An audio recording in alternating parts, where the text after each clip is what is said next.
ফরিদপুরে সড়ক দুর্ঘটনায় আহত ও নিহত পরিবারের মাঝে বিআরটিএ ট্রাস্টি বোর্ডের চেক বিতরণ।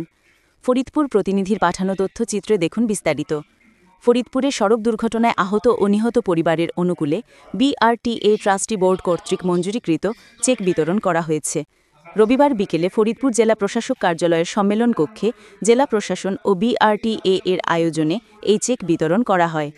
অনুষ্ঠানে প্রধান অতিথি হিসেবে উপস্থিত ছিলেন বিআরটিএ এর চেয়ারম্যান অতিরিক্ত সচিব আবু মমতাজ সাদ উদ্দিন আহমেদ।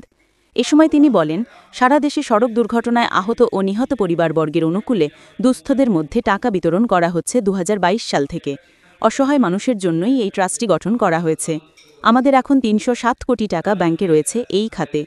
সড়কে প্রাণ ঝরে গেলে তার জন্য ৫ লাখ টাকা, আহত হলে ৩ লাখ টাকা দেয়া হয়। আমরা রাস্তায় শৃঙ্খলা রক্ষার্থে বদ্ধপরিকর।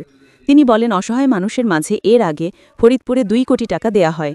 রবিবার দুর্ঘটনায় আহত ও নিহত পরিবারবর্গের মাঝে আরও ২৫ লাখ টাকা দেওয়া হলো।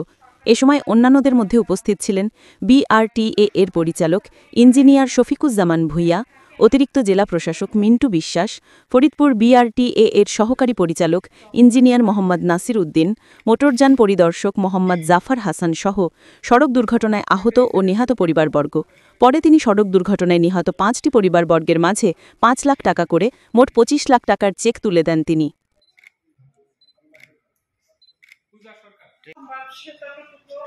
আলহামদুলিল্লাহ এতটুকু সহযোগিতা পাওয়ার জন্য এজন্য আশা করি এর চেয়ে একটু যদি ভালো হয়, সরকারে যদি আর একটু বাড়ায় দেয়। অনেক ক্ষতিগ্রস্ত পরিবারে সবাই তো স্যার পরিবার এক না, এক থাকে না, এর জন্য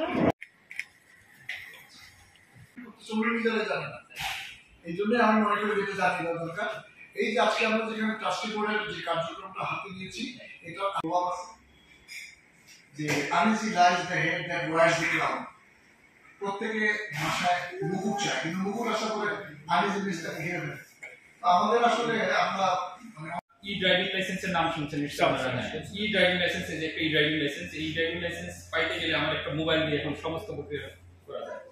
আপনি একটা শিক্ষানবিশ ড্রাইভিং লাইসেন্স থেকে ই ড্রাইভিং লাইসেন্স পর্যন্ত সম্পূর্ণ আপনি ঘরে বসে করতে পারেন। শুধু দুর্ঘটনার বড় দুর্ঘটনা আছে তদন্ত করেছি ফরিদপুর জেলায়, কালাইপুরে একটা আছে, ভাঙারি দিয়েছে 2টা, এবং সর্বশেষ আমরা 3 দিন আমাদের সময় দেওয়া ছিল, 3 দিনের মধ্যে 3 দিনের তদন্তের প্রতিবেদন দিয়েছি।